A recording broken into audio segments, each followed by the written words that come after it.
You know, I can't tell you how gutted I was in Mario Sunshine when you stopped the Wiggler and instead of just like poofing like a normal like enemy, The it cross eyes. literally would fall apart like Yep. head first hmm and then like poof.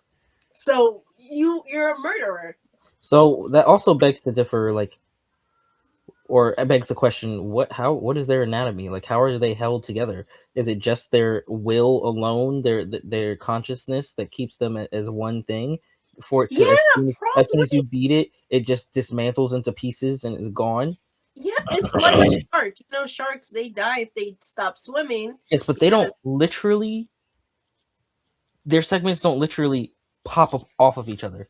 Don't bounce on the ground in different directions. maybe it's like static electricity that generates as they like walk around, and that's why they're always walking.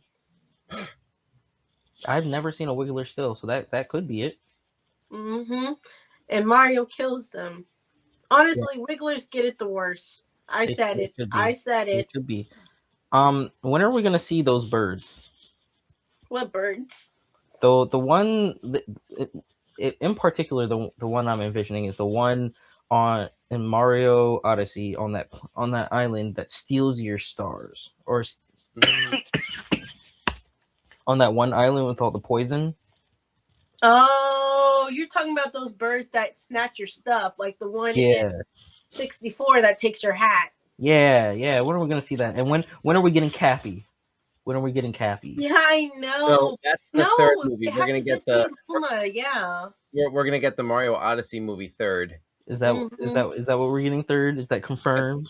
that's not confirmed. It's not that's headcanon, I confess. Oh, But I'm So, betting that's what we're getting next. what are you hoping to see in the next Mario movie? Well, in the before we next get there, what's our final rating for this film? Like, what would we grade this film? on a scale of what to what? I mean, I don't know, like from 10 all the way down to the 1990 live action film. What? No, I'm kidding. No, that's not zero. It's not zero. I'm kidding. I'm trolling. No, but from 1 to 10, 1 to 10. I'd give it a solid 7. That's 7. exactly what I was thinking too. 7. Hmm. So neither of you are gonna do a 6, so that we can have a 6-7 there. I'll go home. Go to bed. Go to bed. You and your dad jokes. I'm You giving can you go. gold. No, you're giving me Six, fool's gold. 7. Fool's gold. Oh Sorry. no! When the boys watch this, they're gonna go crazy. 6, 7. I hate you both. All right, no. I'm gonna say it's an 8. I want to give this film an 8. Saying something considering how much of a Nintendo person I am not now. Like the degree to which this film has actual respect for the IP and really like, takes this world and these characters in like directions that are genuinely like new but like familiar enough.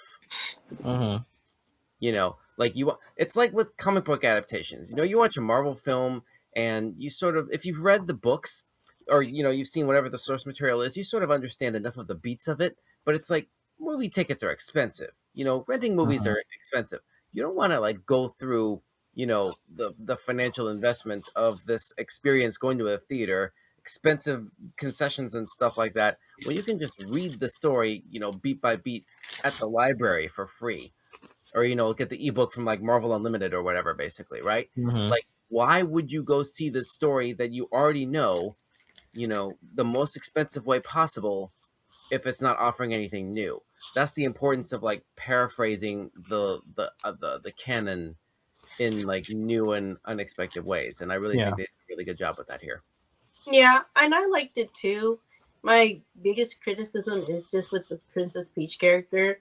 But Mm. I have a problem with how a lot of like softer, more gentle female characters that were like specifically made in the past get modernized. Hmm. Because that's kind of something that is common with a lot of older IP is that instead of keeping the female characters softer and more fragile, they kind of just erase all of that and replace them with generic capable woman stereotype. Well, so the other thing is, like, if they do keep her like true to the original IP, then you run into the risk of people being like, oh, it's just she's Mario's got a savior complex. Like they have like she needs someone to save her. Like they're saying that she's incapable of doing anything on her own. No, and I think that there's a way to toe the line with that without making her like without getting rid of all of her personality, because even while she was like she's still the same Peach when she's a playable character. She just always had a very like a hyper feminine, ultra gentle like charm and vibe to the way that she went about doing things. Mm-hmm. I can see that. So, from a development perspective, I guess we'll just have to sort of wait and see how the second movie sort of pulls that into effect, if it does, or if that's just sort of what it is with this character. And, as they introduce other characters, we'll sort of see elements of that with the others. As I said earlier, we still haven't seen Daisy yet, and we don't know very much yet about how Rosalina's characterization is going to work out. I hope she's emo. I don't hope know. she's emo.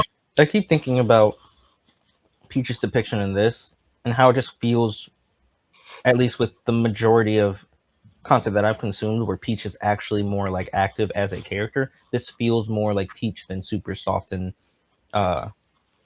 then like this seems accurate. Like every sports game, she's super Yeah, aggressive. every sports game, like for example in Super Mario Strikers, she was always Yes, she's even like, as she was she always hyper feminine, and but Daisy she was the one that was spunky and like angry. but she was never like she was angry when she got proposed to after her kingdom just got attacked. That makes sense. But like even everything that she did it with a flair, like a flair for like with like I don't the word I'm looking for. Like you know what I'm trying to say. Like she did it in a softer way. It didn't feel like she was like being aggressive or hostile in everything she did. It was more of a underlying, yeah, I just did that and I did it with style. I mean, yeah, but I don't know. I saw Peach. I didn't see a lot of Princess. Okay, because Peach is very much a princess. So I mean, maybe a parasol, maybe a little fan. I don't know. I just liked that, regardless of whether she was being like a strong leader or just chilling, she did it with a very hyper feminine aesthetic. But this movie was also less about the movie was about Mario, right? Peach was in it, but the movie was about Mario.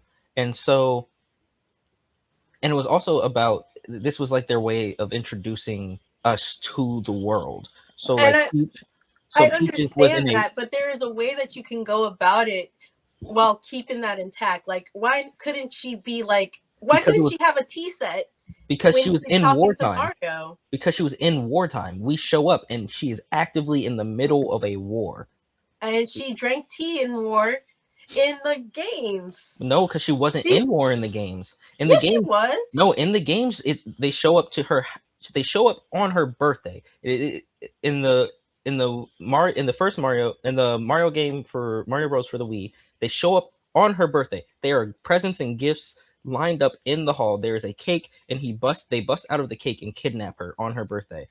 But in the Super Princess Peach movies, well, not movies, in the Super Princess Peach games, she still had all of those things. So I vaguely remember the birthday cake thing. I vaguely remember that kidnapping execution happening in New Super Mario Brothers on DS in 2004. Mm-hmm. I vaguely remember that exact plot line happening there. Mm-hmm. They used the cake and like smashed her with it. Yeah. So like in the majority of like at least Mario World games, Peach gets taken as like a kidnapping, like a sudden thing. It's not like she's in the middle of wartime. So of course, during those times, she's more relaxed. She's more in her regular routine with her cutesy outfits and doing the cutesy things because she's not in the mindset of I have to fight a war and defend my people.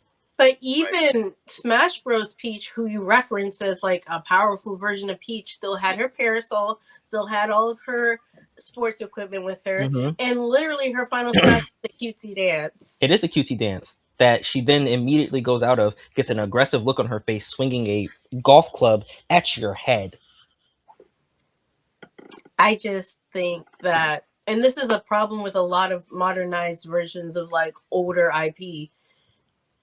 They didn't put in a lot of effort to include those small details that make Peach Peach. They just went with basic girl boss character, had her do the same like moves as Peach did in the games, and said that's enough. But Peach is more than just like, I think that by trying to divorce her from her damsel side so much, they actually took out things that were integral to her character. Because like in Super Princess Peach, no, not Super Princess Peach, the newest one in the Switch games, you know, those had costumes and a very hyper feminine aesthetic, but she was still saving the day. And that one was really on her because Mario got kidnapped. Could you say that they did something very similar with Daphne in the first live action Scooby Doo film? Yes, actually. And they actually corrected that in the Mystery Incorporate by giving her all that stuff back. But in the first live action Scooby Doo one, they were like, we don't want Daphne to be a weak character anymore. And so they just made her personality karate. And it's like, no, Daphne is a fashion girly. Daphne is she's the charisma of the group. She's the one who talks to people and gets to know people. Mhm. But I also think for Peach, you have to consider the, like, as a community, the dominant portrayal for her now, the one that most people are common with, the most popular game where she is a playable character has been the Smash Bros series. And she, like that, like I said, like before, like the hacha is locked in my head, and it's not just me. It's not just me. That has been locked in everybody's head. And Smash Bros was Nintendo's most was one of Nintendo's most popular And franchises. even in Smash Bros. Brawl and other Smash Bros. Where she has cutscenes included, Mhm. she had a more gentle femme vibe. Yes, but you're playing a fighting game. Her most popular position, the one that's most common, the one people remember the most, is from Smash. And because of that, you're in a heated situation. And so instead of Peach is super demure, super girly mindset, they see most people have a mental portrayal of Peach as, oh, Peach is strong, oh, she's annoying, or like they've twisted the viewpoint of Peach so that the predominant outlook of the community on Peach is no longer she's entirely super cutesy, because she still is, because that is still very much part of her identity. It is just that that is not the dominating one in, I think, at least I think, in today's culture of Which Peach.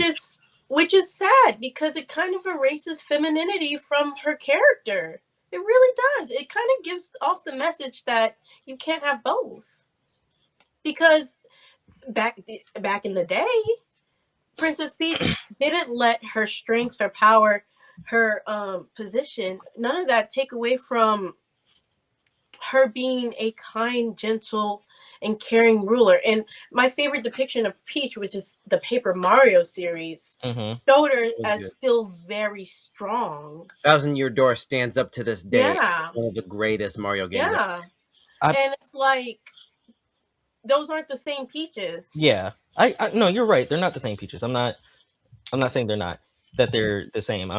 It's more so like, I think today's Peach is more reflected in this movie, and I don't think that's necessarily a bad thing, because that is like, from the people who are watching it today, not all of them, like, this was also supposed to be a kids movie, right? Yeah. So the majority of kids have not consumed any of the content past what, probably 2010, right?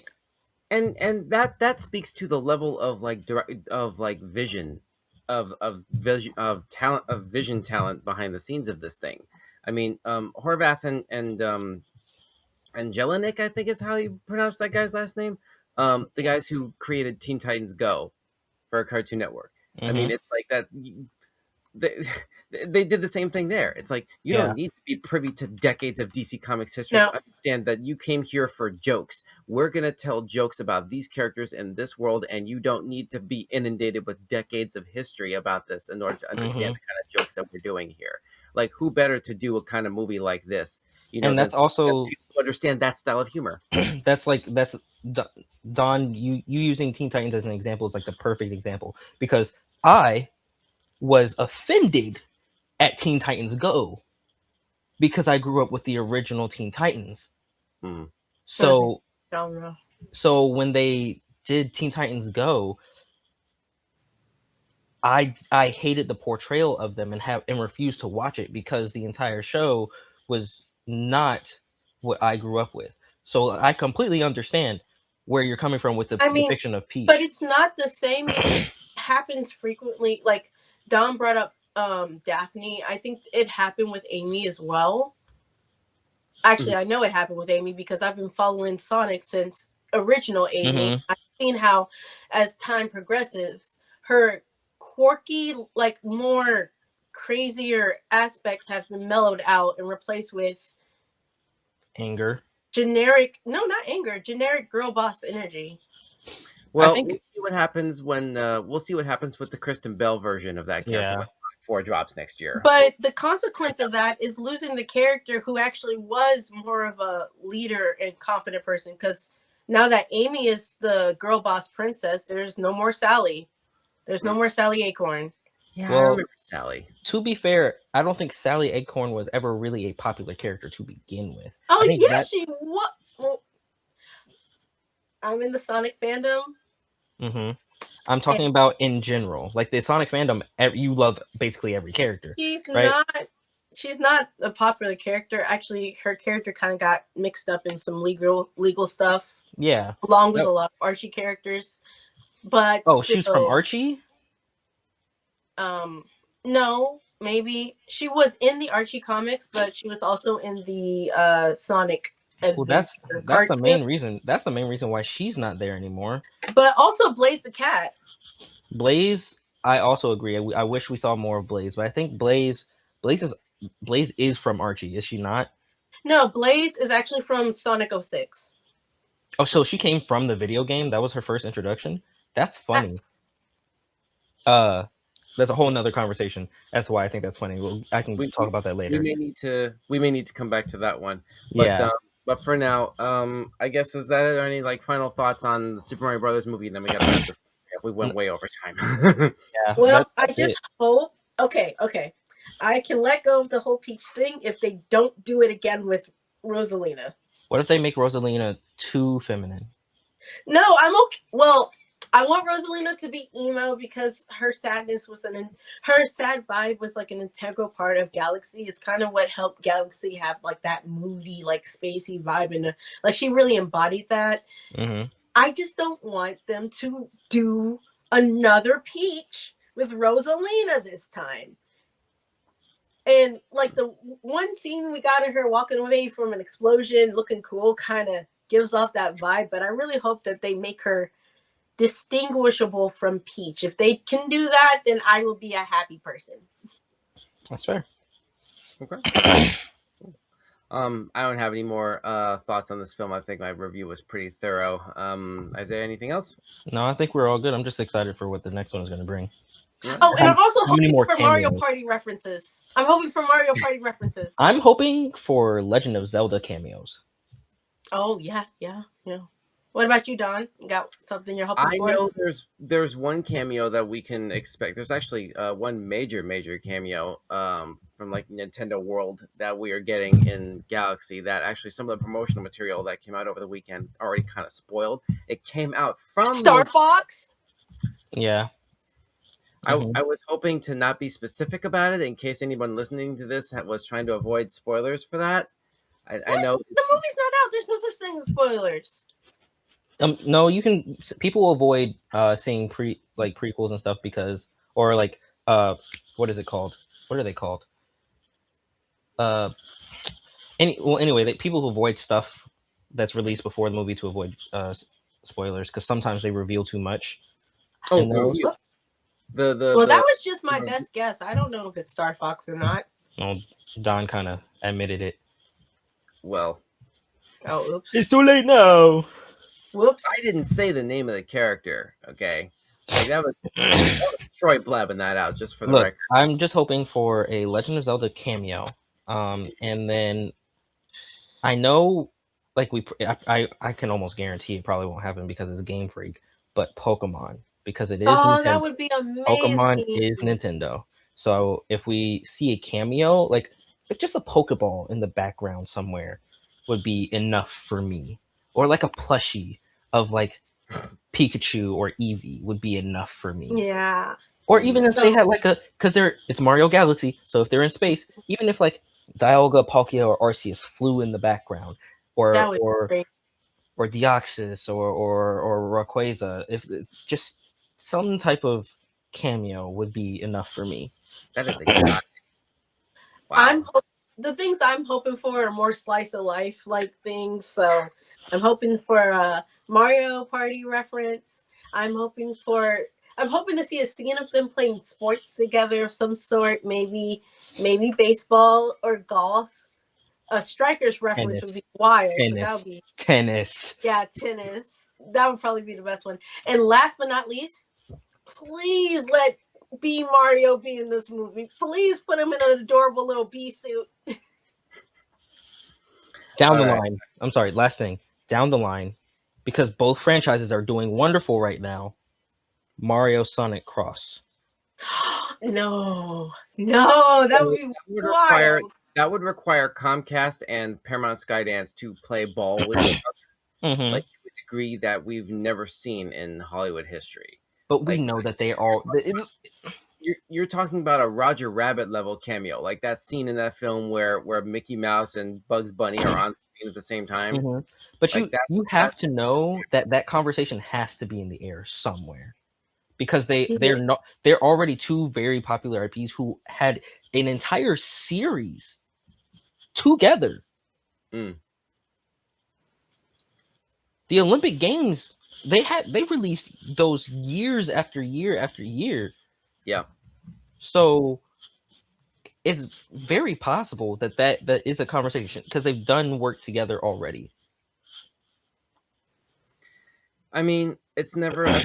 It's not a thing to rule out necessarily. Certainly not at this point where clearly anything goes as far as like, corporate mergers and acquisitions and deals, licensing agreements and stuff like that. It is at the very least in theory possible, especially under the auspices of like embracing audience, cross-pollinating IPs in a way that's conducive to making money. Like it's there. We're just gonna have to wait and see what happens next. But in any event, this has been fun. This has been a lot of fun. Thanks so much for joining me today, Isaiah and Troi, and thanks to you at home for joining us as well. I'm looking at the television. The camera's right here. Thanks to you at home for joining us for this very special reaction commentary for the Super Mario Brothers movie, which is now streaming on I believe it's Peacock is the exclusive built-in streaming home for this movie as of recording, tail end of March 2026, and the Super Mario Galaxy movie is in theaters now by the time y'all see this. So I guess we'll have to revisit this once Galaxy hits streaming, and we'll have to do a commentary on that later this year, which should be amusing. So I guess in the meantime, that's it. Thanks so much for listening. And my name is Donn. This has been the Weekend Showcase reaction commentary for the Super Mario Brothers movie. Thanks for listening. Don't forget to like, follow, share, subscribe, all that sort of mess, and hit us up on linktr.ee/Weekend Showcase for all our social links and all that sort of stuff, and more podcasts, more content coming soon. Good to be back. All right. Good night. Bye. Bye-bye.